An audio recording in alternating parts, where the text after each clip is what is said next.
Good morning. Today, 1st October 2025, Wednesday. Wisdom of Word of God morning ડિવોશનમાં આપ સર્વનો આવકાર કરવામાં આવે છે અને પ્રેમી સલામ પાઠવવામાં આવે છે.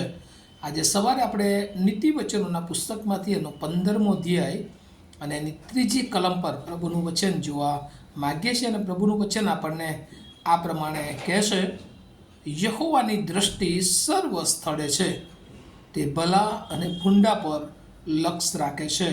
એનઆઈવી બાઇબલ પ્રમાણે the eyes of the lord are everywhere, keeping watch on the wicked and the good. અને આ પ્રભુનું વચન છે ને આજે સવારે પ્રભુ આપણને ફરી એકવાર યાદ કરાવે છે, the Lord knows everyone. દરેક માણસને ઈશ્વર જાણે કે એ ઓળખે છે. અને આજનું જો થીમ અથવા મુદ્રાલેખ આપણે આ વચનને આપી શકીએ તો ડિવાઇન ઓમની સાયન્સ. ઈશ્વર એ ઓમની પ્રેઝન્સ, દરેક જગ્યાએ હાજર છે, પણ એનું દેવીયપણું એ જાણે કે એ દરેક જગ્યાએ એ આપણને જુએ છે. અને એટલા માટે પ્રભુનું વચન જે ગુજરાતીમાં અહીં સરસ લખવામાં આવ્યું છે પ્રમાણે યહોવાની દ્રષ્ટિ સર્વ સ્થળે છે, તે ભલા અને ભૂંડા પર લક્ષ રાખે છે. અને આ વચન આપણે જો વધારે એને ઊંડાણથી જોઈએ તો એનો અર્થ એ થાય કે દરેક જગ્યાએ એ ઈશ્વર છે. અને એટલા માટે આપણે ઈશ્વરથી સંતાઈ રહી શકતા નથી અથવા દૂર રહી શકતા નથી. માટે આપણે આપણા જીવનને કાળજી રાખવાની જરૂર છે. કારણ કે માણસોને છેતરી શકાય, કારણ કે માણસો દરેક જગ્યાએ એ કદાચ હાજર હોય બી અને ના પણ હોય.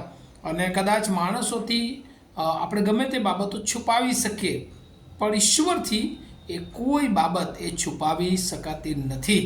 અને અહીંયા લખવામાં આવ્યું છે એટલે ઈશ્વર એ દરેક જગ્યાએ છે, દરેક સ્થળે છે, એવું પ્રભુનું વચન આજે સવારે આપણને શીખવે છે. તો પછી જો એ વચન પર આપણે વિશ્વાસ કરીએ તો જો ઈશ્વર દરેક જગ્યાએ હોય તો આપણે કેટલી આપણી ફરજમાં આવે છે કે આપણે દેવની બીકમાં, દેવની ઈચ્છા પ્રમાણે જીવન જીવીએ. એ બહુ જરૂરી છે. કોઈ માણસો આપણને એ આપણી જે કરેલી કરણીઓ, કામ, પ્રભુમાં કરેલી સેવાનો બદલો આપે કે ના આપે, પણ ઈશ્વર એ દરેક જગ્યાએ જોઈ રહ્યા છે. અને આ કલમના બીજા ભાગમાં તો વળી એ પણ લખ્યું છે, તે ભલા અને ભૂંડા પર લક્ષ રાખે છે. એનો મતલબ કે જો આપણે સારું કરીએ છીએ તો એ પણ ઈશ્વરની દૃષ્ટિમાં છે, અને આપણે ભૂંડું કરીએ છીએ તો એ પણ ઈશ્વરની દૃષ્ટિમાં છે. ઈશ્વરની ઈચ્છા સિવાય આ પૃથ્વી પર કંઈ જ થઈ શકતું નથી. તો વાલાઓ, આ કેટલું મોટું વચન પ્રભુએ આપણને આપ્યું છે. અને એટલા માટે આપણે કશાની ચિંતા કરવાની જરૂર નથી. ઘણી બધી બાઇબલની કલમો આપણને જુદા જુદા ઈશ્વરના ગુણો વિશે કહે છે. અને એમાં બીજો કાળ વૃત્તાંત એનો 16મો અધ્યાય એની 9મી કલમ જોઈએ તો ત્યાં પણ લખ્યું છે, યહોવાની નજર આખી પૃથ્વીનું નિરીક્ષણ કર્યા કરે છે. ગીતશાસ્ત્ર 11 અને 14માં પણ જોઈએ તો ત્યાં લખવામાં આવ્યું છે, યહોવા પોતાના પવિત્ર સ્થાનમાં છે, અને યહોવાનું રાજ્યાસન આકાશમાં છે, અને તેની આંખો મનુષ્યને જુએ છે તથા તેના પોપચા પારખે છે. અને એટલા માટે આપણે જે કંઈ સારું કે ભૂંડું કરીએ છીએ એ બધું જ ઈશ્વરની દૃષ્ટિમાં છે વાલાઓ.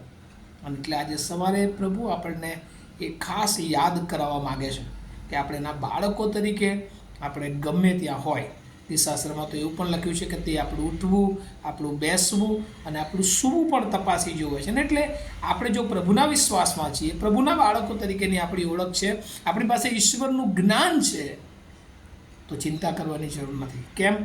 કારણ કે ઈશ્વર દરેક સ્થળે છે અને એ આપણને નિહાળે છે.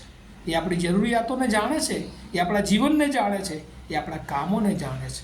અને બાઇબલ કહે છે કે ઈશ્વર એ દરેકની ઉપર લક્ષ રાખે છે. અને એટલા માટે આજે સવારે પ્રભુ આપણને બહુ મોટું ઉત્તેજન આપે છે.